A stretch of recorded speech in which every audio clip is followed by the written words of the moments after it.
अस्सलाम वालेकुम नाज़रीन, मैं रिजवान जाफर। सवाल है पाकिस्तान का।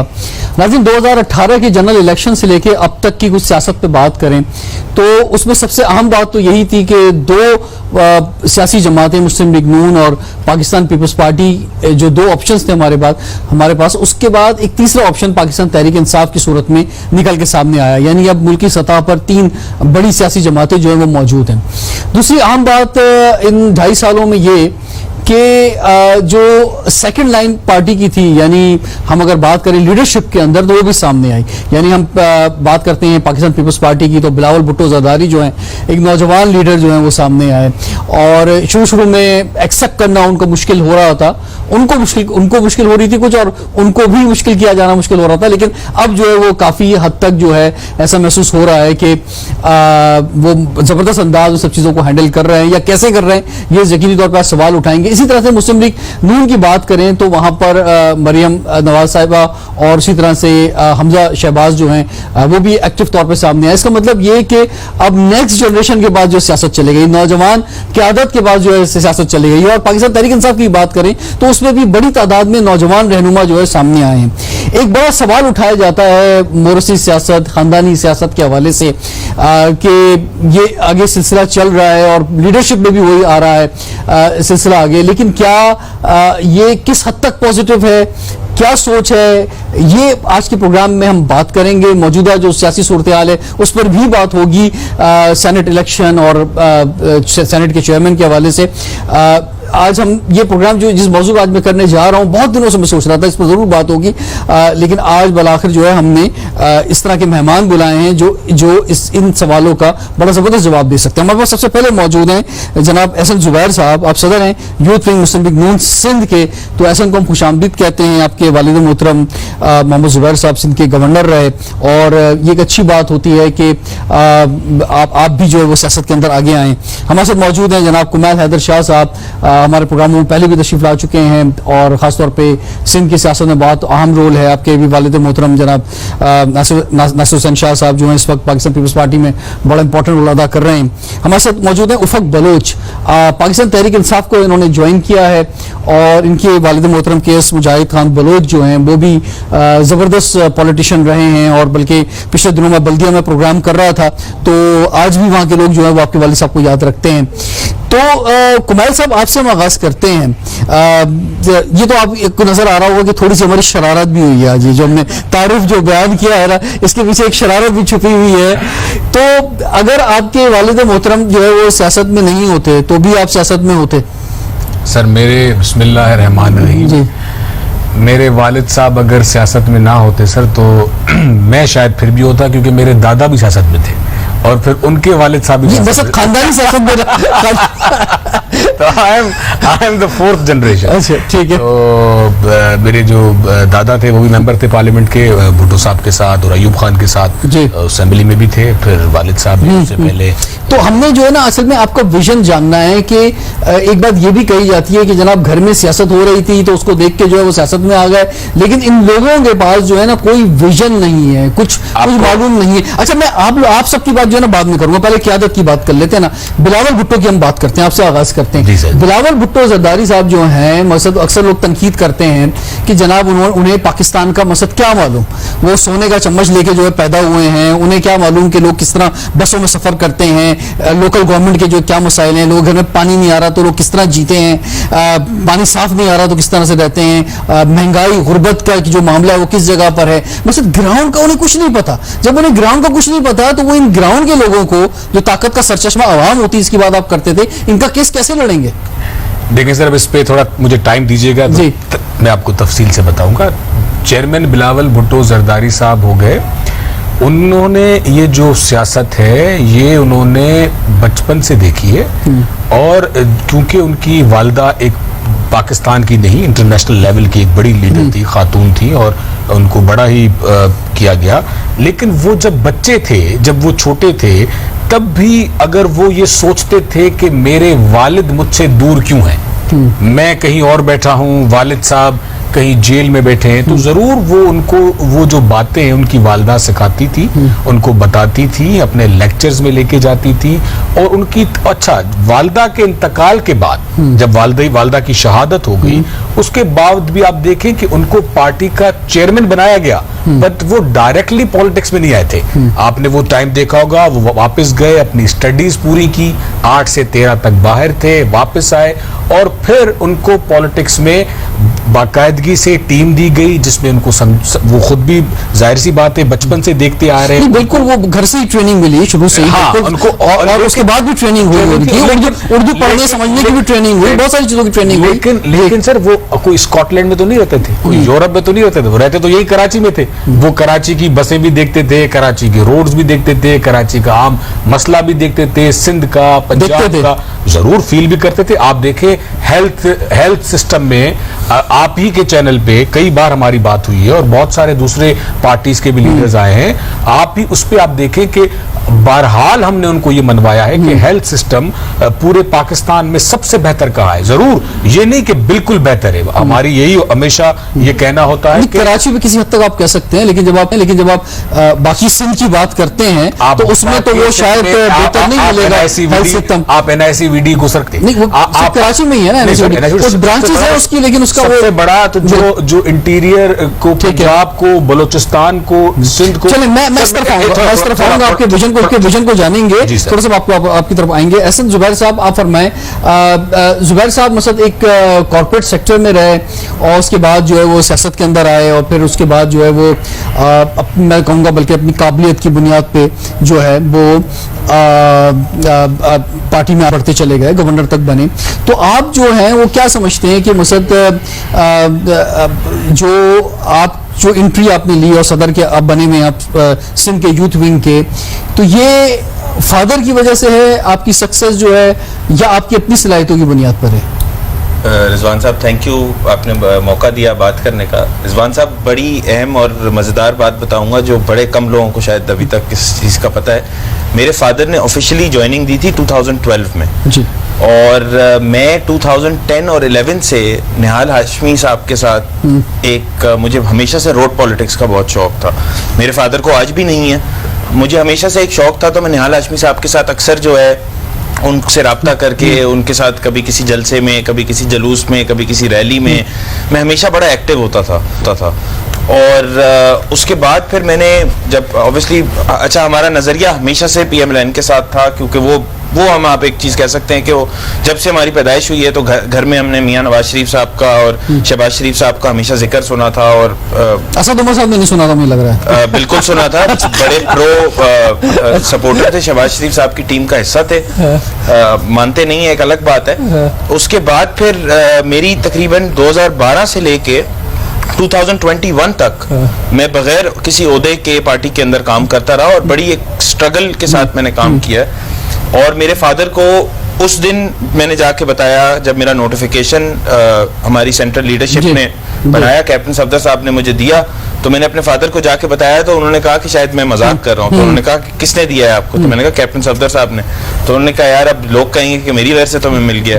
तो ये लोग जो एक नजरिया इसका देखते हैं कि जी फादर की वजह से फलाना बन गया, फलाने की वजह से फलाना बन गया, तो लोगों को पर्टिकुलरली स्ट्रगल भी देखनी चाहिए, स्ट्रगल देखना चाहिए, लेकिन ये मुश्किल भी हो जाता होगा आपको। यानी एक शख्स जो है जिसका बैकग्राउंड नहीं है, वो अपनी स्ट्रगल से आगे आता है तो वो बड़े फख्र से बता रहा होता है। बिल्कुल ऐसी है। आप भी शायद अपनी स्ट्रगल से ही आगे आए हैं, लेकिन आप जब बताते होंगे तो उसमें दूसरा पहलू भी लोग सोचते होंगे। अभी हमारा लाहौर में जनरल काउंसिल का इजलास था, तो वहां मैं एक बैठा था, तो हमारे साथ कोई KPK से हमारे वर्कर्स आए हुए थे।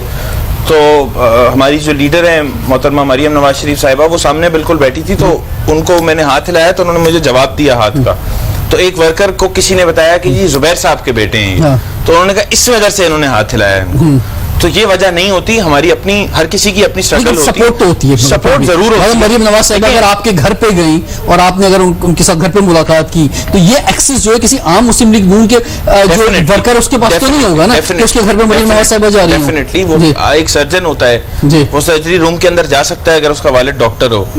अगर एक पुलिस ऑफिसर हो वो थाने के अंदर और जेल के अंदर जाके मामला देख सकता है, तो सिर्फ सियासत के अंदर, जब पाकिस्तान के अंदर, ठीक है, मैं समझता हूँ क्वालिफाइड लोग अगर हों, काम करने वाले लोग हों, तो उनको जरूर आगे आने का मौका देना बेनिफिट भी है, मतलब बेनिफिट जरूर है, बेनिफिट जरूर है, मेहनत से ही आगे जाते हैं, बिल्कुल ठीक है। उफक, आप बताएं, आपने जो है मतलब एक, मैं इसलिए ये आज इस तरह की बात कर रहा हूँ क्योंकि बहुत से यंग जनरेशन के लोग जो कि पॉलिटिक्स में आना चाहते हैं वो आप लोगों को देख रहे हैं। तो आपके वालिद मोहतरम मेरे ख्याल पीपल्स पार्टी में रहे जी, साबिक सूबाई वजीर भी रहे, उनका बड़ा काम रहा। आपके एक भाई जो एमक्यूएम में रहे, आप खुद पीएसपी में रही, फिर आप पीटीआई में आ गई। तो मकसद ये क्या नजरियात की बुनियाद पे जो है वो आपकी शिफ्टिंग है, ये सोच है, या किस बुनियाद पे जो है वो आपने सियासत का जो इंतखाब किया? बिस्मिल्लाहिर्रहमानिर्रहीम। रिजवान साहब, बात यह है कि हम हर शख्स जो है वो किसी न किसी मकसद के तहत पैदा हुआ है, दुनिया में आए। आप उस मकसद से जितना दूर भागें वो आपको चेस करता है। तो रही बात, जैसे कि एहसन ने भी फरमाया कि फैमिली बैकग्राउंड काफ़ी हद तक इसमें इन्वॉल्व होता है, लेकिन उस तरह नहीं जिस तरह लोग समझते हैं। मेरी आइडियोलॉजी सियासत में आने की ये थी कि youth politics, then student life politics से इन्वॉल्व रही, और मुझे ये चीज़ हमेशा अपनी तरफ अट्रैक्ट करती आई। और काफ़ी हद तक मैं ये डिनाई नहीं करूँगी कि शौक अपने फादर को देख के, अपने भाई को देख के पैदा होता है। वही माहौल रहा, अपने फादर के उसूलों को देखा। लेकिन Y PTI, Y Pakistan Tehreek Insaf? अब वाई पीटीआई को, देखें, खान साहब एक विजन ही यूथ का लेके आए थे ना। उन्होंने जब, क्योंकि उनका कहना ये था कि मेरी जो अभी फॉलोइंग है वो अभी बड़ी हो रही है, उस नस्ल को आने में भी काफ़ी देर है, तो वहाँ पे यूथ की बात होती है, वहाँ पे यूथ को प्रमोट, आप सिंध असेंबली में आप देख लें, अगर हम बात करें तो वहाँ पे सिंध असेंबली में आधे से ज़्यादा MPs जो है आपको यूथ से मिलेंगे जिनका कोई पॉलिटिकल बैकग्राउंड पहले नहीं था, जो ग्रास रूट से उठ के आए। So that's why. ठीक है। और वो जिस तरह से आपस में लड़ रहे हैं आजकल, या अगर कोई तीन जो है MP मुनरिफ हो गए उनको वोट देने से, तो उनकी जिस तरह से पिटाई कर रहे हैं, तो वो भी फिर सही लग रहा है आपको? हमारी पार्टी में जमहूरियत है ना, we can be vocal about it. हमारे डिफरेंसेस को हम आपस में रिजॉल्व कर सकते हैं, एक्सप्रेस कर सकते हैं। तो ये मैं कहूँगी कि खूबसूरत। ठीक है, चलिए, बड़े ज़बरदस्त ख्यालात जो है वो सामने आए हैं हमारे मेहमानों के। अब बात ये है कि पाकिस्तान में जो मुस्तकबिल है सियासत का, जमहूरियत का, वो क्या है इनकी नज़र के अंदर, बड़े मसाइल क्या हैं, इनका विजन क्या है, और ख़ास तौर पे जो लीडरशिप है, उस जो यंग लीडरशिप है, उनके पास विजन क्या है पाकिस्तान के लिए। लोग जो हैं मायूस हो रहे हैं, लोग पुरुमीद हो जाएं, क्या हो जाए। ब्रेक के बाद कंटिन्यू करते हैं सवाल है पाकिस्तान का।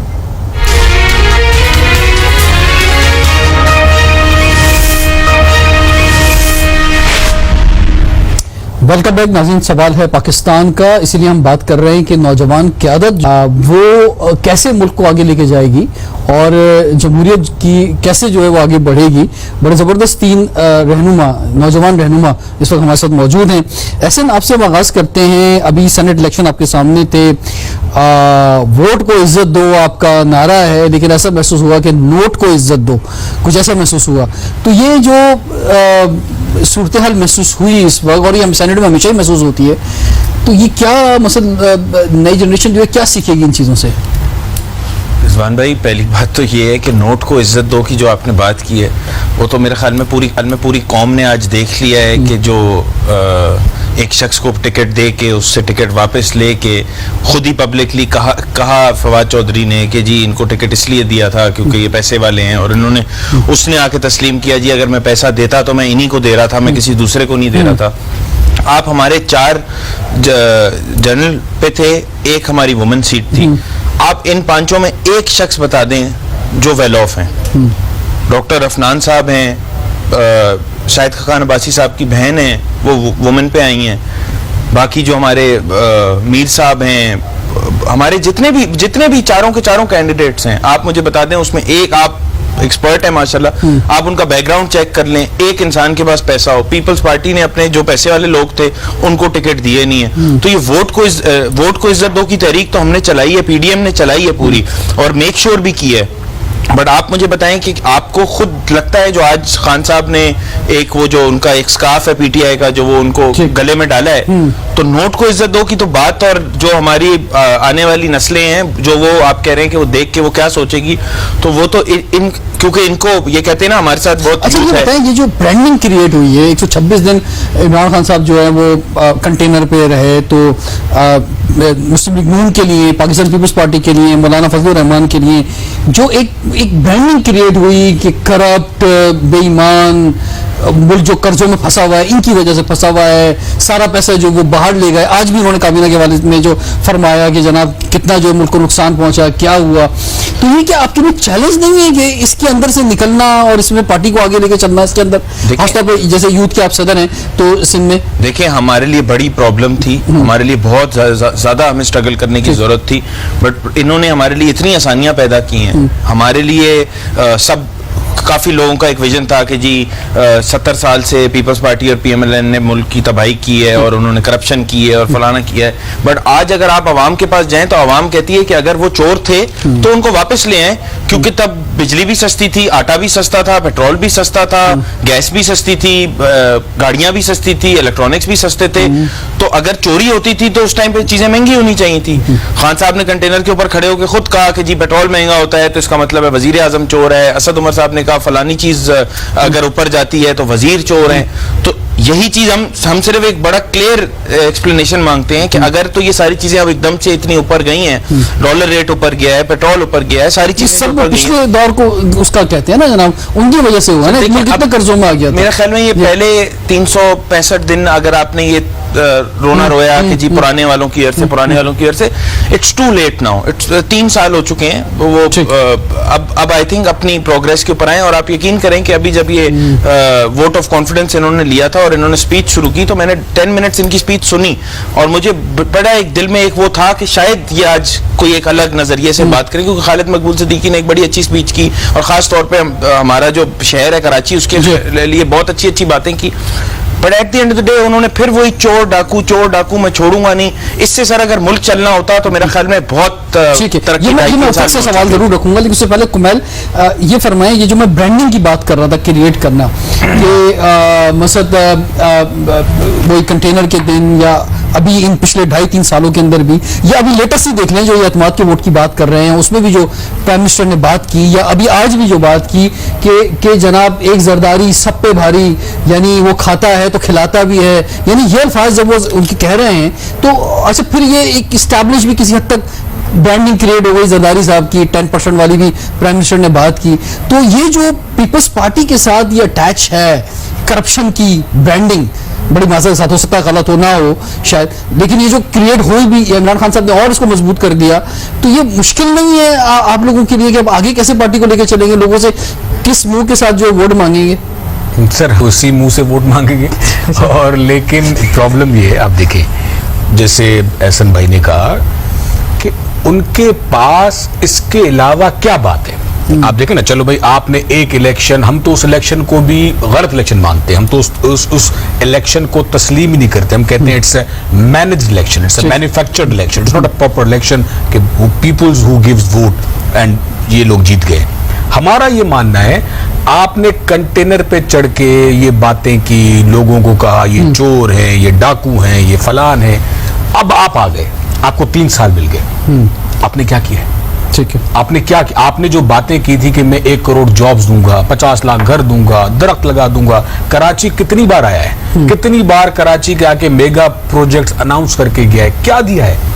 एक चीज को एक बता दें कि भाई आके कोई पीटीआई का सीनियर लीडर, ये आप जवाब अच्छा दे रहे हैं, लेकिन इसका जवाब जो है परफॉर्मेंस से दिया जा सकता है। सर पीपल्स पार्टी की ब्रांडिंग का जो जवाब है, आपकी तो सिंध के अंदर हुकूमत मौजूद है ना, पाकिस्तान पीपल्स पार्टी की, तो आप कहें कि जनाब वाला ये हमारा बजट है, एनएफसी में हमें इतना हिस्सा मिलता है सुबह सिंध के अंदर, हम जो है वो ये परफॉर्मेंस दे रहे हैं, लेकिन सिंध का जो हाल है, कराची का जो हाल है, यानी कराची की जो बात आप कर रहे हैं, इमरान खान साहब ने क्या कहा, तो कराची के ज्यादा बड़े स्टेक होल्डर आप हैं, ज्यादातर इदारे आपके अंडर हैं, तो उनसे इतना सवाल नहीं पूछा जाएगा, कराची का इतना सवाल पीपल्स पार्टी से पूछा जाएगा। आप एक तो सवाल पे दूसरा सवाल डाल देते हैं, एक जवाब पूरा नहीं बहुत बड़ी तेजी से गुजर रहा है। आप आज कुछ और मोड में, लेकिन मैं आपको अर्ज कर लूं, सर देखें आपने पहले सवाल किया ब्रांडिंग का, तो उसको मुझे जवाब देना चाहिए था कि मैं जवाब ही दे रहा था आपको कि भाई वो जो उसने ब्रांडिंग की उस पे उसने एक इलेक्शन ले लिया, जिसको हम तस्लीम नहीं करते, लेकिन उसने ले लिया। अब उसके बाद तो भाई वो अपनी बात करे ना। मैं आप उसको, आप फिर मुझ पे सवाल डाल रहे हैं कि आपने क्या किया। मैं आपको कह रहा हूं कि जो उसने एक चीज ब्रांडिंग की, कंटेनर पे चढ़ा, मैं कहता कि आप उसका जवाब जो परफॉर्मेंस से भी दे सकते हैं। हम तो दे रहे हैं ना सर, हम तो दे रहे हैं। हम कह रहे हैं कि उसकी क्या परफॉर्मेंस है। वो जो क्रिटिसिज्म आज पंजाब के लोग शहबाज शरीफ को क्यों याद कर रहे हैं? सिंध में तो उस इलेक्शन में उसको रिजेक्ट कर दिया, हम लोग दोबारा आ गए। कराची के लोग कितने बदनसीब है, वो किसी को याद भी नहीं कर सकते। कराची के लोग ये बड़े सुस्त लग रहा है। कराची वहां तो चलिए लाहौर में शहबाज शरीफ को याद कर रहे हैं, यहाँ तो कोई याद करने वाला नहीं है, किसी को याद कर रहे हैं। सिंध में हमें दोबारा लेके आ गए। अच्छा, पीपल्स पार्टी की आप सीट्स गिन लें, कराची में सीटें बढ़ गई, जो 13 में नहीं थी, 18 में ज्यादा सीट्स कराची में आ गई। बाय इलेक्शन के रिजल्ट आपके सामने है रिजवान भाई। आप ये थोड़ा इन बातों पे भी आए। एक बात और छोटी सी कहूंगा, हाँ, कि तमाम पीटीआई के एमपीएस और एमएनएस कराची के, उनके आप पेजेस खोल के उनके तरक्याती काम देख लें, और आप रोज सुबह 9 से 9:30 10 बजे मुर्तजा बाप को ट्विटर पे देख लें। अच्छा, वो किस तरीके से शहर की खिदमत कर रहे हैं। वो अलग बात। अब देखें, हम पर जो कोर्ट्स में उन्होंने केस चले, आसिफ जरदारी साहब तो भुगत रहे ना, और उसके बाद पता नहीं 80% केसेस पे वो क्लीन चिट ले गए, उनको उस पर बाइज्जत बरी किया गया है। ये केस बनाते जा रहे हैं। गवर्नमेंट्स का ये काम होता है, जो गवर्नमेंट आपके खिलाफ आ रही है वो जरूर आप पे केस बनाई, और उनके पास क्या होगा, ब्रांडिंग। लेकिन केस तो सारे पुराने पहले के बने हुए, लेकिन अब इन्होंने ये तो उसको बढ़ावा दे रहे हैं, चढ़ावा दे रहे हैं, ये कर रहे हैं। लेकिन अब इनके पास क्या है? आप अगर ये बात करें भाई नवाज शरीफ चोर है, शहबाज शरीफ चोर है, आसिफ जरदारी साहब पे करप्शन के केसेस है, फलान है, कल को आप ये सवाल करें, ये आपका सवाल बनता है, मीडिया का सवाल बनता है कि भाई चलो ये तो चोर नाअहल, तुमने 3 साल से क्या किया, क्या दिया? चलिए ये सवाल कर लेते हैं ना। ये फरमाइए, ये बताया ना। बात ये है कि लोग जो है 2.5-3 साल बाद भी, क्योंकि मैं चाह रहा हूँ ना भाई यंग जो पॉलिटिशियंस हैं, इनका विजन जो सामने आए कि लोग जो है तंग आ गए हैं कि यही करप्शन की बातें सुन के। ठीक, अगर लोग मान भी लें कि जनाब जो वो कह रहे हैं वही करप्शन जो है वो नवाज शरीफ ने की है, वही करप्शन जो है वो पीपल्स पार्टी के दौर में हुई है, लेकिन अब तो आपके पास मौका था, तकरीबन 3 साल होने वाले हैं, तो आपकी परफॉर्मेंस थी कि आप जो है वो क्या परफॉर्मेंस देंगे। तो अब तो परफॉर्मेंस का टाइम है कि आप परफॉर्मेंस देंगे, वो परफॉर्मेंस नजर आ नहीं रही इस वक्त जो सूरत हाल है। देखें रिजवान साहब, सबसे बड़ा जो जुल्म हुआ है, जैसा कि खान साहब ने भी अपनी स्पीच में कहा, एनआरओ हमारे लोगों के साथ, मुल्क के साथ जुल्म हुआ। ठीक है। अदर देन दैट, दूसरी बात पे है तो हमारा पूरा सिस्टम क्रिपल्ड और फ्लॉड है। आप जुडिशरी और एडमिनिस्ट्रेटिव भी उठा के ना, आपके पास टाइम है, आप ठीक करें। हर चीज इंटरलिंक्ड, उसी में हम लोग, आप देख लें जितनी कोशिशें हो रही हैं ठीक करने के लिए भी, आपने जैसे अभी जिक्र भी हो कि खाता है तो लगाता भी। अव्वल तो हमारे लोगों की जहनियत यरगमाल कर दी है कि वो इसमें ही खुश हो गए कि सही है खा रहे। अब आप पंजाब भी चले जाएं, लाहौर भी चले जाएं, तो वहां पे एक्सपो सेंटर के बराबर में एक जमीन है बहुत खास किस्म की। जब पूछा जाए कि जी ये ऐसी क्यों पड़ी है, ओ जी मियाँ साहब की है, तो ये एक एग्जाम्पल है सिर्फ। अच्छा जी, हम जब सिंध पे आते हैं या कराची पे आते हैं, अभी आपने जिक्र किया कि बल्दिया में आपका वहाँ पे जाना हुआ था, तो आपने फिर ये भी देखा होगा कि फैसल वाउडर साहब ने जो है अभी वहाँ पे बल्दिया के लिए पानी के लिए प्रोजेक्ट्स भी कुछ किए, इनॉग्रेशंस भी हुई, पानी आ भी रहा है वहाँ के लोगों के लिए। लेकिन तारीफ कर रही हैं उनकी, काम हो रहा है। हाँ, नहीं मैं मतलब ये कह रहा हूँ कि जो सूरत हाल है वहाँ पे, यानी आप बल्दिया के अंदर जिस तरह की, मैंने भी पिछले प्रोग्राम किया, मसरत वहाँ पे लोग लाइनों में लगे हुए होते हैं, एक टैंकर खड़ा होता है, 100 खवातीन खड़ी हुई होती हैं। ये है कराची की कि हम लोग ये गमाल बने 18वीं तरमीम के जी। उस हिसाब से फिर कितनी आप चीजें देख लें, फेडरेशन के हाथ में, फेडरल के हाथ में कितनी चीजें। कराची को जरूरत है एक वन विंडो ऑपरेशन की, जिसमें आप ये फरमाएं, क्योंकि आपका विजन जान रहे हैं कि क्या अब जो है जिक्र करना चाहिए इमरान खान साहब को, इनकी जो पुरानी करप्शन है, मतलब हर तकरीर में अभी भी कंटेनर वाली तकरीर, या अपनी परफॉर्मेंस की तरफ आ जाना चाहिए? देखिए, अब जिस तरह आप क्या सोचती हैं? बातें रहना, कौम को याद दिलाते रहना बहुत जरूरी है, बिल्कुल। कि ये जो एनआरओ कहते हैं ना बार बार के नहीं दूंगा, क्योंकि मैं कुछ नाम लेना नहीं चाह रही, लेकिन पहले एनआरओ दिए गए, उसी का हम खमियाजा अब तक भुगत लिया ना। अब आगे की बात करें ना, और अब आगे की जहाँ तक हिकमत अमली की बात है, तो हम कोऑर्डिनेशन के बगैर, ये एक फैक्ट है कि प्रोविंशियल हुकूमत की कोऑर्डिनेशन के बगैर आपकी फेडरल हुकूमत भी नहीं कर सकती कुछ। तो अगर हम लोग कराची की खातिर या सिंध की खातिर मिलके एक विंडो पे बैठते हैं, एक पेज पे आते हैं, तो मेरे ख्याल से हमारे लोगों का ही भला होगा, अपने पर्सनल इंटरेस्ट को परे रखें। चलो जी, टाइम एक ब्रेक का हो रहा है। ब्रेक के बाद नाज़रीन सवाल है पाकिस्तान का और सवाल है पाकिस्तान के मसाइल का।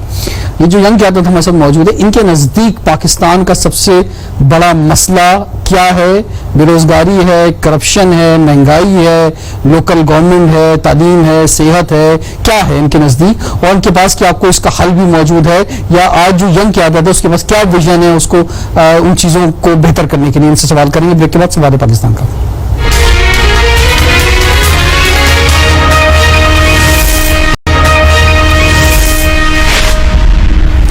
Welcome back. सवाल है पाकिस्तान का। नाज़रीन, लास्ट सेशन में है, ये हमारे साथ नौजवान क़यादत मौजूद है जिन्होंने बहुत आगे जाना है सियासत में। इनका जरा विजन जानते हैं।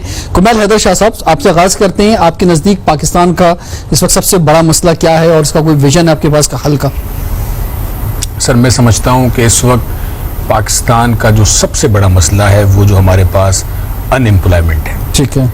और उस पे फेडरल गवर्नमेंट हो, प्रोविंशियल गवर्नमेंट्स हो, सब मिलके बैठे, उस पे हमें काम करना चाहिए। चेयरमैन साहब का भी इस बात पे बहुत बड़ा विजन है कि जब तक ख्वाह वो हम गवर्नमेंट सेक्टर पे बनाए, ख्वाह वो हम प्राइवेट सेक्टर्स पे जॉब क्रिएट करें, लेकिन जब तक हम लोगों को, मिडिल क्लास को रोजगार नहीं देंगे, जब तक हम वो रोजगार के असबाब पैदा नहीं करेंगे। आपको याद होगा 90s में सर, ये कराची में जो इंडस्ट्रियल एरियाज हैं, साइड इंडस्ट्रियल एरिया गए कभी आप? सड़कों का हाल देखा है वहाँ पे आपने?